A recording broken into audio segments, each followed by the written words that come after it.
La pobreza en la República Dominicana no es algo que esté en la atención de los políticos o hasta de los economistas incluso, porque no es un tema que genere votos o que genere una atención especializada, sino que lamentablemente es una preocupación de solo pocas personas e instituciones. Pero hay que resaltarlo, hay que discutirlo, hay que buscar las formas más adecuadas de hacerle frente a los serios problemas de pobreza que tiene la República Dominicana.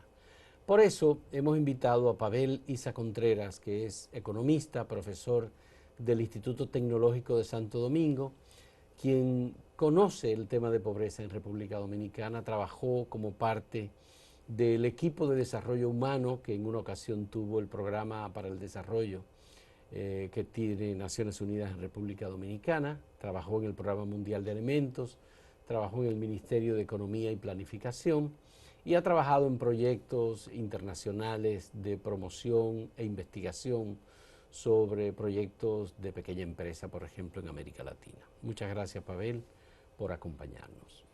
Una pregunta que uno se hace, y es difícil que se la respondan: ¿ha disminuido la pobreza en la República Dominicana en los últimos años? En los Sí, últimos, digamos, en los últimos 15 años, sí, periodos de sí, gobierno sí, del sí. Partido de la Liberación Dominicana. Sí, sí, bueno, cuando llega el PLD al poder, la pobreza monetaria, hay dos conceptos de pobreza. Sí. La pobreza monetaria, que mide qué porcentaje de la población percibe un nivel de ingreso suficiente como para llevar una vida digna o no llevar una vida digna, ¿no?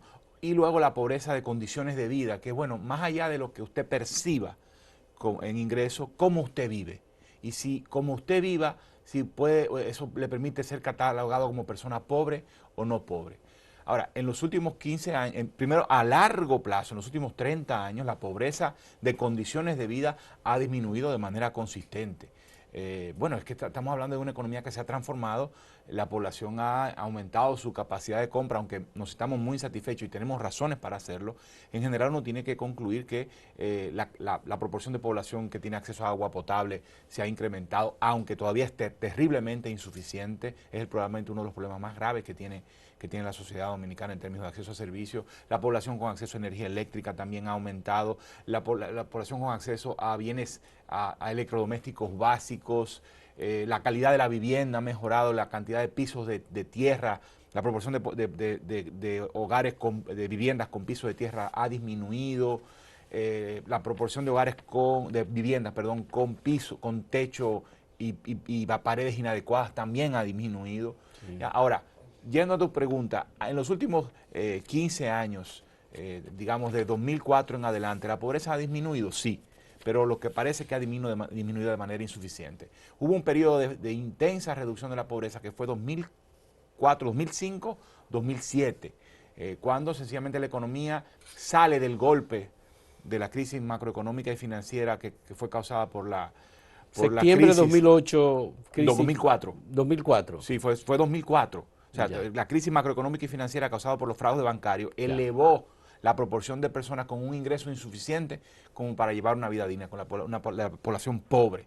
Pero cuando la crisis se detiene, la devaluación cede, la inflación cede, entonces y la economía empieza a crecer de nuevo, la proporción de población con ingresos de pobreza también se reduce de manera significativa, desde niveles de por encima del 40 a niveles cercanos al 35%, 38, 35%. O sea, se reduce drásticamente, pero todavía se queda a niveles muy por encima de antes de la crisis de Baninter y de los otros bancos. Y a partir de ahí, 2007-2008 en adelante, la tendencia es a un estancamiento, a una reducción, pero a una reducción demasiado gradual, muy pequeña, hasta que llegamos a 2015, cuando nos enteramos, según las estimaciones oficiales, de que la pobreza se redujo drásticamente, la pobreza monetaria se Monetario. redujo drásticamente en un periodo de tiempo muy corto, lo cual llama tremendamente la atención. O Bueno, sea que la respuesta es sí se ha reducido, pero lo ha hecho de una manera muy insuficiente. tú nos llevas con esta respuesta que nos ha dado a las declaraciones del ministro de Economía y Planificación, Temístocles Montaz, quien dijo que desde septiembre del año 2012 hasta marzo del año 2015, los pobres disminuyeron en la República Dominicana en 788.921, dejaron la pobreza y pasaron a la clase media, incluso un poco más. Dice que 917.594 personas ingresaron a las clases medias. ¿Es posible en términos Es difícil. medir esto? Es difícil. La gente que deja la pobreza y pasa a la clase A ver, media. es difícil de creer, porque cuando uno toma los indicadores, por ejemplo, del mercado de trabajo, ¿qué ha pasado con la tasa de desempleo? Uno se da cuenta que no se redujo, que el desempleo ha estado rígido en la República Dominicana desde hace un buen tiempo, a pesar de la elevada tasa de crecimiento económico. O sea, tenemos una economía que crece, pero que no genera empleos. Y sabemos que los empleos que genera son empleos que en general, a largo plazo, han sido de baja calidad. ¿En qué monto ha estado establecida la tasa de desempleo? En 14%. 14% y casi no se mueve. Aún en periodos en que baja la actividad económica, la tasa de desempleo no sube mucho. Y en periodos en que la actividad económica sube, incrementa, tampoco, no se reduce mucho, o sea, se mueve en el sentido contrario y sin embargo uno ve una enorme rigidez. Pero también los salarios reales se han mantenido relativamente estancados, no aumentan. Los ingresos laborales y de otra naturaleza de la población real, descontando la inflación, es decir, midiendo el poder de compra de ese ingreso, tampoco se incrementa mucho. Ahora, eso no significa que la pobreza no se haya podido reducir. Probablemente en estos últimos 2-3 años, como resultado del crecimiento económico y a pesar de lo que dije antes, es probable que la pobreza se haya reducido, pero llama mucho la atención de que se haya reducido en un nivel tan fuerte. Ahora, hemos pasado de un 41% de niveles de pobreza a un 25%. Temístocles Montaz dijo que ahora los niveles de pobres es del 25.9% y que las clases medias es un 28.2%. Sí. Hay dos, a lo que yo me hice referencia fue a la medición nacional.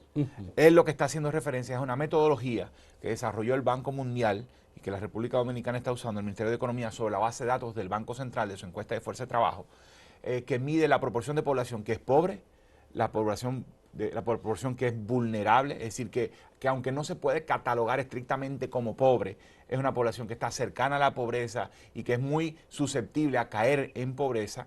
Y luego está la población clase media, que se define como aquella en la cual no solo porque rebasa un nivel de ingreso, sino porque en general, a pesar de las crisis que se puedan suceder, tienden a ser resistentes a caer en pobreza. Entonces, así es que se divide. Entonces, lo que está diciendo el ministro es lo siguiente, que por primera vez en unos 10 años, en una década, en más de una década, la proporción de población que es pobre es menor que la proporción de población que es de clase media. De clase media, exactamente. Es decir, que durante todos estos últimos años la proporción de población en clase media era menor, estaba cerca del 20% y ha venido aumentando gradualmente, y que la proporción de población pobre ha caído gradualmente y ahora finalmente las líneas se cruzan. Se cruzan. Es decir, ya la población no pobre, o sea, de clase media, está por encima en un 27%, si mal no recuerdo. Es mayor, lo que refleja un crecimiento, claro, y un desarrollo, claro, en los factores, digamos, de la economía. Yo creo que a largo plazo no es sorprendente el número.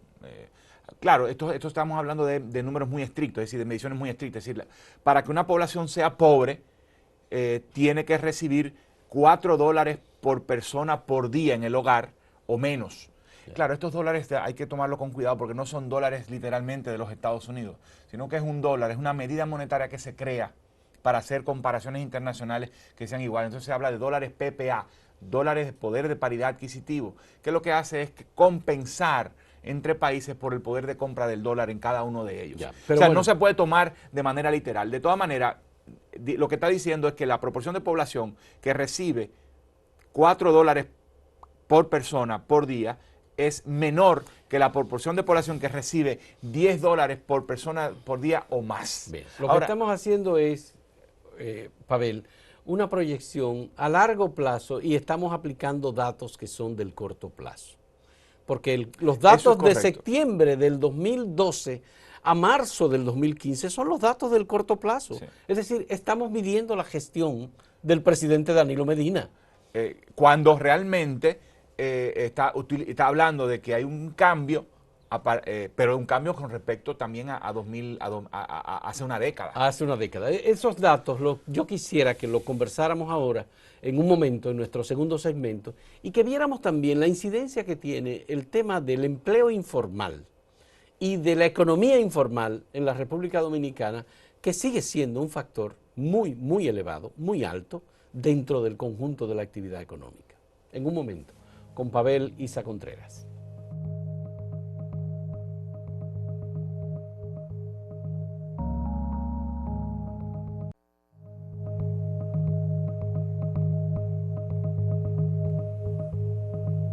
Recuerdo, Pavel, un informe del equipo de desarrollo humano de Naciones Unidas que hizo un estudio sobre el crecimiento de la economía dominicana y la capacidad distributiva de esa economía. Determinó que la economía en los últimos 52 años había crecido permanentemente, pero que no había una capacidad distributiva, que por eso teníamos unos niveles de pobreza muy, muy fuertes. ¿Eso sigue siendo así? No parecería que hubiesen habido cambios significativos en la economía dominicana como para que cambiara esa relación entre crecimiento y reducción de pobreza, y crecimiento y empleo, precisamente. O sea, porque yo creo que el principal vínculo entre crecimiento económico y pobreza es el empleo, es el mercado de trabajo. Es decir, ¿cómo traduces crecimiento económico en reducción de pobreza? Con empleos con mayores salarios, mayor calidad. Hay otro mecanismo que es la política pública. La política es redistributiva, servicios de educación, salud.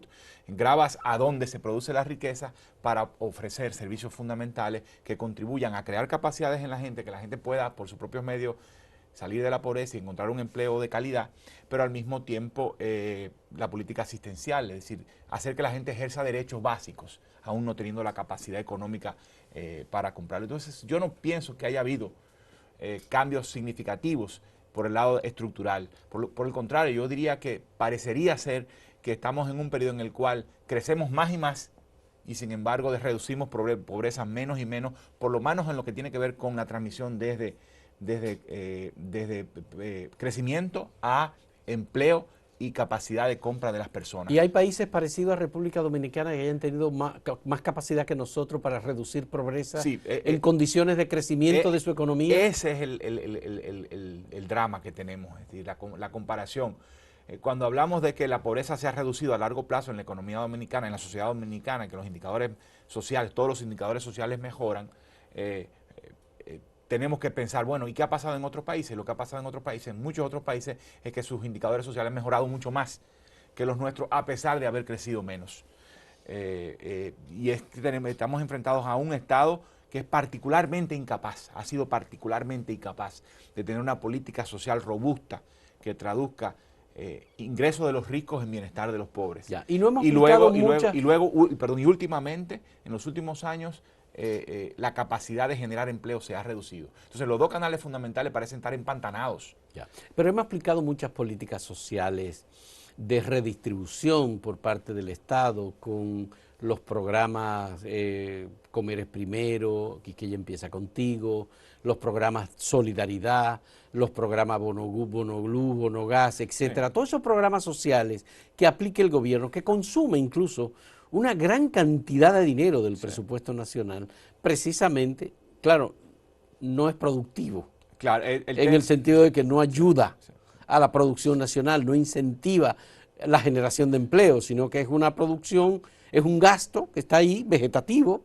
sí. el pago del subsidio a la electricidad, sí. Por ejemplo. Claro, ahí el tema fundamental es que yo lo que pienso es que los programas de asistencia social probablemente han logrado reducir la brecha de pobreza, es decir, la distancia que separa a cada uno de los hogares beneficiarios del nivel de pobreza, del límite de la pobreza. Es decir, si el límite de la pobreza es 100 pesos y tú estás recibiendo 60 pesos, pues bueno, el subsidio público te está llevando a recibir 80, pero no te está permitiendo probablemente, en términos generales, saltar y convertirte desde un hogar pobre a un hogar o por lo menos de un hogar indigente, sí. Un hogar en pobreza extrema, a un hogar pobre pero no indigente. Entonces, por lo limitado del monto de la transferencia. Pero yo creo que lo más importante es esto que tú estás planteando, que ese gasto no se capitaliza en la gente, no se traduce en mayores capacidades de la población para encontrar empleo, para ser más productivo, para tener mejor salud. Más allá de que, bueno, si tienes un dinero que te permite comer 3, 4 días, pues bueno, ahí hay un efecto en salud indirecto, pero no te permite tener un mejor servicio de salud, o no te permite tener un mejor servicio de educación.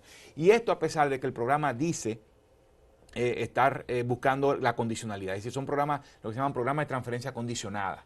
En el fondo, los programas de transferencia condicionada deben ser programas de auxilio a los servicios universales, es decir, ¿qué es lo que persigue? ¿Es darte el dinero? No. Lo que persigue es vencer las barreras. Esa es la teoría, te dice.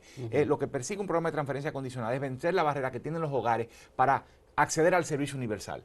Tú no puedes mandar a los niños a la escuela porque los niños tienen que estar ayudándote en el campo o trabajando en la calle. No, yo te voy a dar este dinero que compense el costo que tienes para ti o del hogar en términos de ingresos, de sacar los niños de las calles y mandarlos a la escuela. Si tú no lo mandas a la escuela, te quito el dinero. Toma el dinero para que lo mandes. ¿Ya? Entonces, pero bueno, el problema es qué es lo que encuentran las escuelas. Encuentras un sistema de educación bien montado que le permita a ese niño o esa niña tener las capacidades que sus padres y su madre no tenían para poder ser mucho más productivos y tener las mayores oportunidades laborales. Y eso no es lo que, no es lo que encontramos. Pues esa educación está contribuyendo a romper lo que llamamos los economistas la transmisión intergeneracional de la pobreza. No parece ser el caso, por lo menos no de manera robusta. Y luego está el tema de salud también, la idea. Yo te doy el dinero para que vayas al hospital y las condicionalidades de salud, que se supone que tú tienes que estar chequeado en un registro. Pero ¿acaso qué es lo que encuentras en el hospital? Entonces, tú lo que tienes que fortalecer los servicios universales y que la transferencia condicionada sea un apoyo a esos servicios universales. Pero el énfasis tiene que ser servicios universales, educación y salud de calidad. Bien.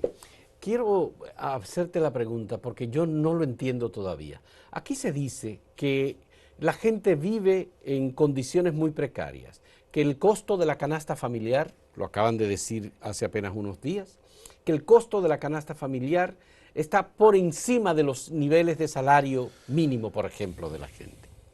Cuando una persona recibe un salario mínimo de 8,000 pesos y tiene un costo de una canasta familiar de 14,000 pesos, ¿cómo resuelve? Tendría que tener, bueno, o no resuelve y vive en unas condiciones terriblemente precarias, con una inadecuada alimentación, comprando alimentos de bajo precio y de baja calidad, que no tiene la composición adecuada de proteínas, grasas y carbohidratos, el balance necesario y micronutrientes para llevar una vida sana y activa, ¿no? Entonces su proclividad a enfermedades y demás es mayor, vive en una casa precaria o recibe un ingreso complementario, es decir, que no hay un perceptor o una perceptora de ingresos, sino que son 2 o 3 perceptores. Sin embargo, también el número de habitantes en ese hogar probablemente aumente cuando es el caso, y entonces la demanda por mayor ingreso es mayor, se incrementa. Aquí no hay ningún problema estadístico en relación con la medición que se hace de los niveles de pobreza. El Banco Central mide, pero también mide la Oficina Nacional de Estadística, miden los organismos internacionales. La pobreza monetaria. ¿A quién le creemos? Okay. La pobreza monetaria la mide, la información es capturada por el Banco Central a través de su encuesta nacional de fuerza de trabajo que se hace 2 veces al año. Es la que mide la tasa de desempleo. Y esa encuesta captura tanto el empleo como el nivel de ingreso de las personas. Y es la que sirve para medir la pobreza. Entonces, por eso se mide la pobreza aquí 2 veces al año, marzo y octubre. Son los 2 meses donde se conduce la encuesta. Pero el Banco Central no es el que procesa la información, sino es que quien procesa esa información es el Ministerio de Economía. De Economía y Planificación. Y Desarrollo, correctamente. Sí. Luego la CEPAL utiliza también esos mismos datos para hacer sus propios cálculos, haciéndole algunos ajustes a lo que hace el Ministerio de Economía. O sea, tiene algunos cambios en metodología. Y luego el propio Ministerio de Economía hace medición, pero esto es pobreza monetaria. El Ministerio de Economía, además de medir la pobreza monetaria, mide la pobreza de largo plazo, es decir, la pobreza de condiciones de vida, y lo hace a partir fundamentalmente de los datos del censo, es decir, qué proporción de población ya no tiene piso de tierra, sino que tiene piso de cemento, qué proporción de población tiene agua dentro de la vivienda o fuera de la vivienda, y desarrolla una serie de criterios para decir cuándo el hogar se puede considerar como pobre o no pobre. ¿Es confiable? La data, mira, yo no tengo elementos concretos para decir que no es confiable, más allá de lo que yo veo en los resultados. Y yo debo decir que hasta muy recientemente los datos de pobreza parecían bastante robustos y consistentes con el ambiente en que estábamos viviendo. Cuando uno vio una reducción de la pobreza después de la crisis bancaria, de los fraudes bancarios 2004, 2005, 2003-2004, uno decía que cayó la pobreza en 2005, 2006, 2007, uno decía eso es consistente con lo que está pasando. La economía se está recuperando, la inflación se detuvo, pero luego uno diría que la pobreza estaba estancada y fue el propio ministerio que la planteó. Pero luego los últimos datos son realmente sorprendentes y hace a más de uno levantar las cejas. Bien, vamos a hacer nuestra última pausa y vamos a hablar de cuáles son las políticas más efectivas que pone en ejecución el Estado dominicano para reducir la pobreza. ¿Y quién las mide? ¿Quién las estudia? ¿Quién las evalúa?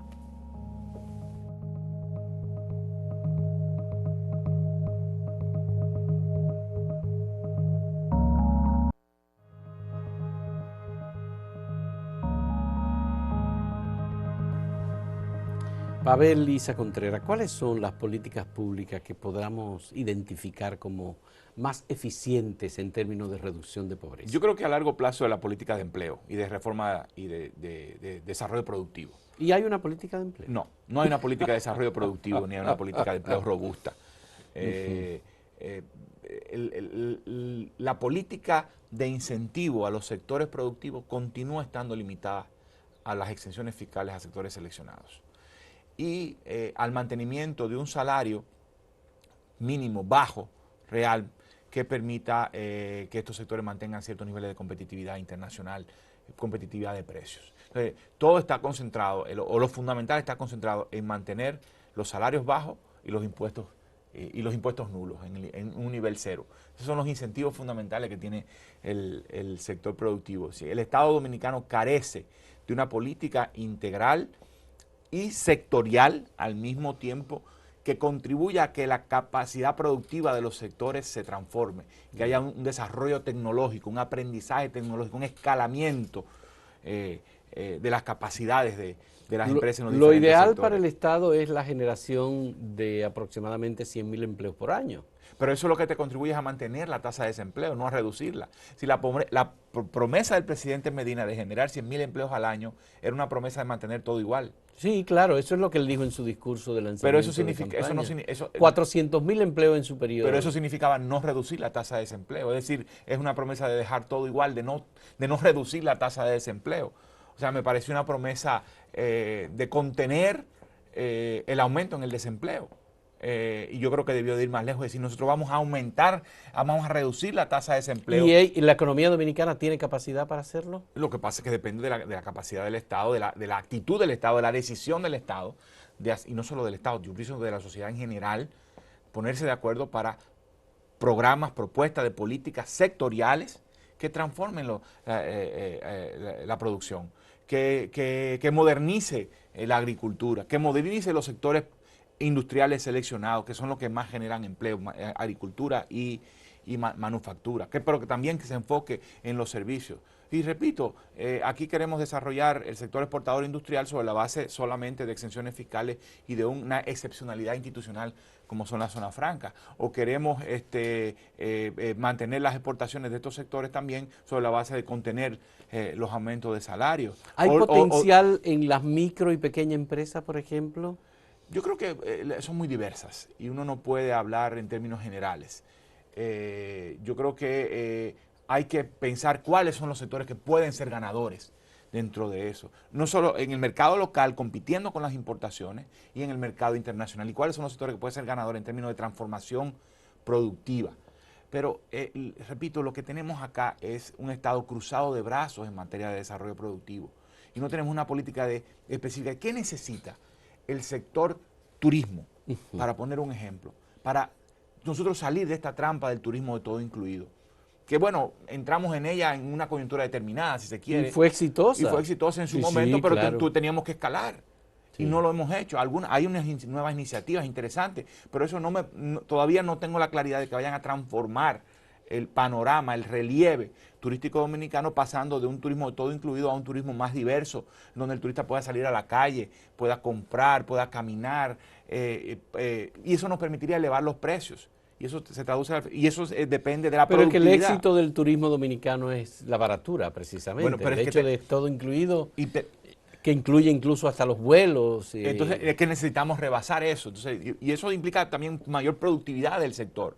Y no tenemos una política que robusta, pueden haber iniciativas, pero no hay una Bueno, el política gobierno robusta. tiene la iniciativa de, en un periodo de 4 o 5 años, duplicar el número de turistas que vienen a República Dominicana, de 5 a 10 millones, por ejemplo. Bueno, eso solo lo va a poder lograr sobre la base del turismo de crucero, que es el turismo que viene en un gran crucero, se desmonta, dura un día, unas horas y se va. Entonces se contabiliza como que efectivamente hay 10 millones de turistas, pero el número, la capacidad, el impacto de ese turismo es más limitado. No significa que no se desarrolle, no digo que no se desarrolle, pero no podemos estar pensando en números. Yo no quiero 10 millones de turistas, yo quiero, me conformaría con 6 o 7 millones que gasten más y que la gente pueda venderle. Entonces, bueno, ¿qué hacemos para que eso sea de esa manera? ¿Qué pasa con el sector agrícola? Yo necesito una política, no necesito visitas sorpresas solamente. Se lo aplaudo el primer año. Me parece excelente que el sector rural y la pequeña agricultura hayan salido del ostracismo en términos de visibilidad. Visibilidad. Pero sí. Ya al segundo año te tengo que pedir otra cosa, te tengo que pedir un programa robusto de pequeña agricultura, fuerte, que transforme esas unidades productivas en unidades de sobrevivencia y de reproducción simple, en unidades capaces de competir en los mercados, de ser más productivos, de ir transformando, de mejorar los rendimientos de la tierra, que tengan más acceso a agua, que tengan más acceso a insumos, que produzcan más con menos. Esa es la esencia. Bueno, el sector industrial, bueno, hay que tomar uno por uno, muebles. ¿Qué pasa? ¿Qué necesita el sector de muebles? El sector de muebles, que ha estado en la quiebra en República Dominicana en los últimos años. Claro, pero ¿qué necesita? Quebró el sector de muebles. Y probablemente no puedas competir con las grandes empresas chinas que colocan muebles en los mercados mundiales, pero entonces eso no es tu nicho. Tienes otros nichos, pero ¿qué tú estás haciendo para que ese sector logre desarrollarse y tú puedas vender muebles caros, más finos, más duraderos? Importamos todos los muebles que se pueden. pueden. Industria alimentaria. ¿Qué estás haciendo? Entonces, es sectorial el asunto. Y eso es lo que te va a permitir que el sector demande una fuerza de trabajo más capacitada y que la gente que tú vayas entrenando y capacitando desde las escuelas hasta las escuelas de técnicas vocacionales hasta las universidades encuentren empleo. Entonces, por eso es el vínculo fundamental. Es política de desarrollo productivo y repito, estamos de brazos cruzados como sociedad. No solo como Estado, como sociedad, no nos ponemos de acuerdo sobre cómo reconducir esto. Qué bueno que hemos conversado con Pavel Lisa Contreras, porque nos da la razón en el sentido de que el tema de pobreza es un tema vinculado estrechamente al desarrollo de las fuerzas productivas en República Dominicana, a la generación de empleo y al generar niveles de ingreso que tiendan a lograr una cierta estabilidad, porque hay unos niveles de ingreso muy desiguales, inicuos en la República Dominicana.